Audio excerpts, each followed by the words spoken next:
The Nile River flowed through Egypt. It witnessed the rise and fall of empires. In 69 BC, a queen was born in Alexandria.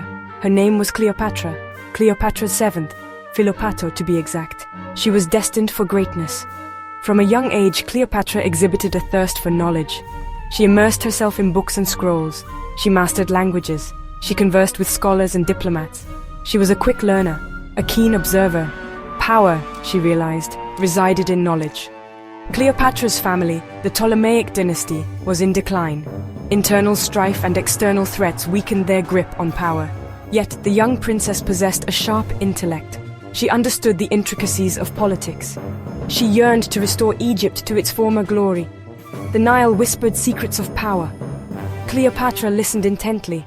Her destiny awaited. At the age of 18, Cleopatra ascended the throne. She ruled jointly with her younger brother Ptolemy XIV. Their sibling rivalry was immediate. It was fueled by court intrigue and power struggles. Cleopatra, confident and ambitious, refused to be a mere figurehead. Ptolemy's advisors saw Cleopatra as a threat. They manipulated the young king.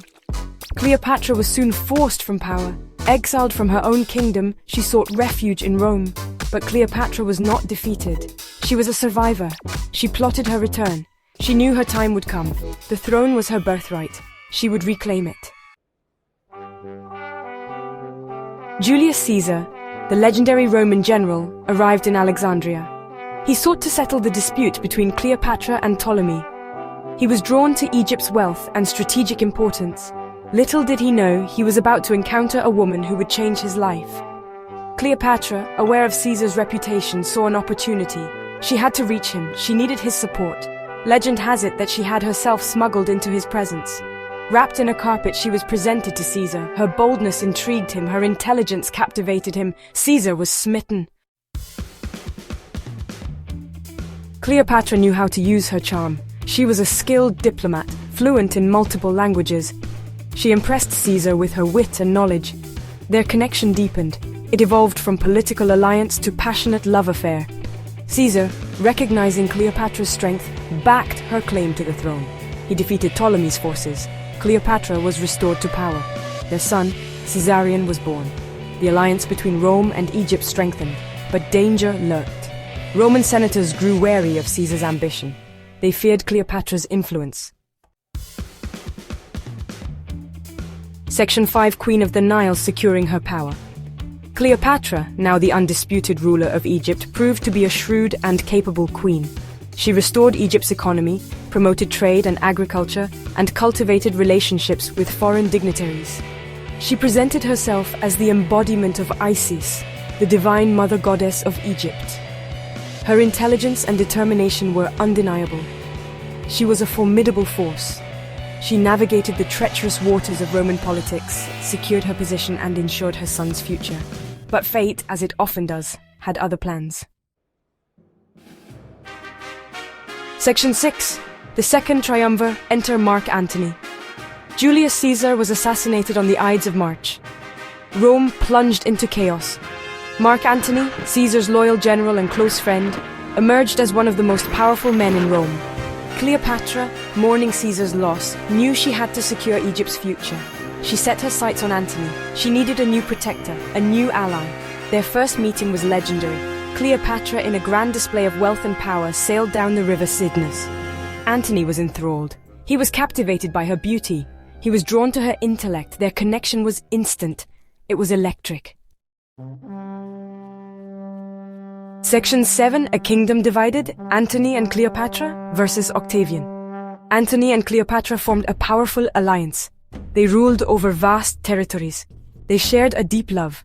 But their relationship was not without its challenges. Antony had rivals in Rome. One in particular would prove to be a formidable foe. Octavian, Caesar's adopted son, coveted power. He saw Antony and Cleopatra as a threat. He used their relationship to turn the Roman people against Antony. Propaganda spread, rumors flew. Antony was portrayed as a puppet. Cleopatra, a manipulative seductress. The Roman Republic was at stake. Section 8. The Final Act, Defeat at Actium and Cleopatra's Demise. The conflict between Antony and Octavian escalated into war. The fate of the Roman world hung in the balance. The Battle of Actium, a naval engagement off the coast of Greece, would decide their destinies. Cleopatra, a skilled naval strategist, supported Antony with her fleet, but victory eluded them. Antony's forces were defeated. He was forced to retreat. Cleopatra, fearing for her life and her kingdom, followed suit. They returned to Egypt, defeated, heartbroken. Their enemies were closing in. Section 9. Immortal Queen Cleopatra's Enduring Legacy. Trapped in Alexandria, surrounded by Octavian's forces, Antony and Cleopatra faced their demise. Antony, believing false reports of Cleopatra's death, took his own life.